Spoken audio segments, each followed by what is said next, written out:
Olá, sejam todos bem-vindos a mais um vídeo aqui do canal. Eu sou José Vettorazzo, sou médico urologista aqui do IUR em São Paulo e hoje eu quero falar com vocês sobre um exame muito útil no nosso dia a dia do urologista para avaliar se o jato de urina do paciente está forte ou não.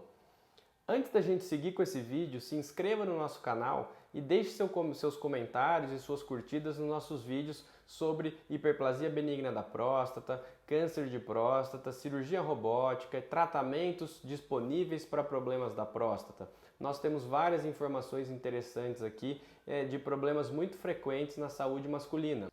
Bom, com muita frequência a gente está conversando com um homem que tem queixa de dificuldade para urinar, que vai muitas vezes ao banheiro, que acorda à noite para ir ao banheiro urinar e que às vezes acha que o jato de urina dele está normal ou está um pouquinho mais fraco. Então, às vezes falta um pouco de informação mais concreta na conversa, a gente não consegue entender muito bem se aquele paciente está realmente com um jato de urina bastante fraco ou não. E para isso a gente tem um exame muito interessante que pode ser feito, que é a fluxometria ou a urofluxometria. O que é a urofluxometria? É um exame bastante simples, que é não invasivo, que não é doloroso, é um exame indolor, que o paciente faz simplesmente simulando uma micção, como a que ele faz diariamente em casa. A ideia é que o paciente que chegue ao local do exame para urinar da maneira mais parecida com o que ele faz ao longo do dia em toda a sua vida. Então, o paciente chega basicamente no local do exame com a bexiga cheia, urina num recipiente específico para a realização do exame, que é bastante parecido com um vaso sanitário. Esse dispositivo, essa espécie de vaso sanitário, está ligado a um computador e esse computador tem sensores que vão gerar, a partir do jato de urina daquele paciente, um gráfico num sistema formando o que a gente chama de curva de micção. Essa curva mostra para a gente, a partir de algumas informações,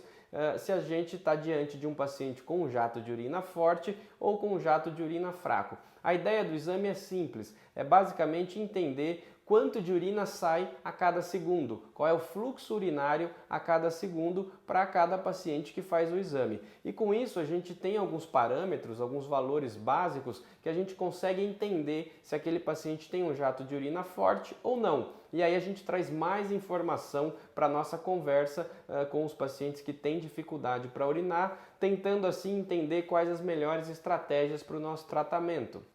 Então, é um exame bastante simples que, como medida de preparo para a realização, o único cuidado basicamente que o paciente tem que ter é chegar com a bexiga cheia o suficiente para que ele possa urinar, simulando o que ele faz durante o dia a dia dele, com o mínimo de interferência possível. Mas cuidado, chegar com a bexiga muito cheia, aquela sensação desesperadora de vontade de urinar, pode ser ruim porque você pode não conseguir segurar a urina até o momento do exame ou pode ter muita dificuldade na hora de urinar. Chegar com a bexiga vazia pode prejudicar a realização do exame porque às vezes você vai urinar uma quantidade pequena com um jato de urina muito fraco e o resultado vai ficar ruim. Então a gente recomenda que o paciente chegue com a bexiga, digamos, confortavelmente cheia. Ela está cheia, mas não está ainda aquela sensação desesperadora. Dessa forma, a ideia é que você tenha uma micção bastante confortável em um ambiente tranquilo para que tenha o mínimo de interferência possível e o resultado seja o mais parecido com o que você faz durante o seu dia. Com o resultado do exame em mãos, nós urologistas vamos observar o quanto aquele paciente urinou, o volume que ele é capaz de urinar numa sensação de bexiga cheia, o fluxo máximo atingido pelo jato de urina durante o exame, o tempo que o paciente demorou para esvaziar a bexiga e o aspecto da curva gerado pelo sistema do computador. Com essas informações, a gente consegue ter uma noção boa se o jato de urina do paciente é forte, se aquele paciente tem uma micção contínua ou se é uma micção que começa e para várias vezes durante o esvaziamento da bexiga, se aquele paciente tem uma capacidade boa de segurar a urina até chegar no momento da micção. É claro que esse exame não é completo e não é capaz de identificar todos os possíveis problemas de esvaziamento da bexiga, mas ele traz uma série de informações que podem orientar a nossa tomada de decisão para iniciar o tratamento ou para solicitar outros exames, como por exemplo um estudo urodinâmico, que é um exame muito mais completo sobre o esvaziamento da bexiga e canal urinário, mas que já requer alguns procedimentos mais invasivos, como por exemplo a colocação de sonda no canal urinário.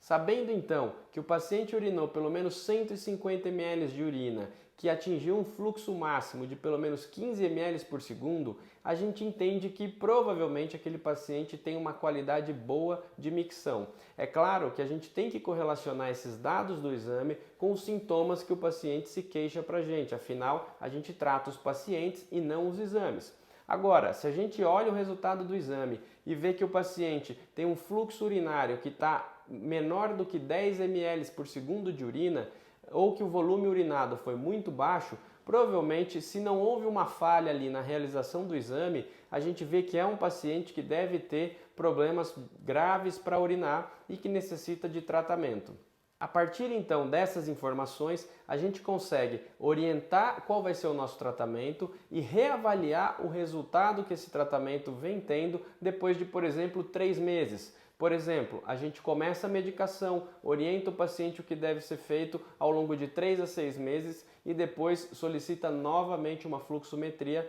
para avaliar o resultado do tratamento medicamentoso. Ou ainda, a gente tem um paciente com um exame de fluxo muito ruim, faz uma cirurgia e depois de um tempo faz outra fluxometria para avaliar os benefícios daquele tratamento cirúrgico.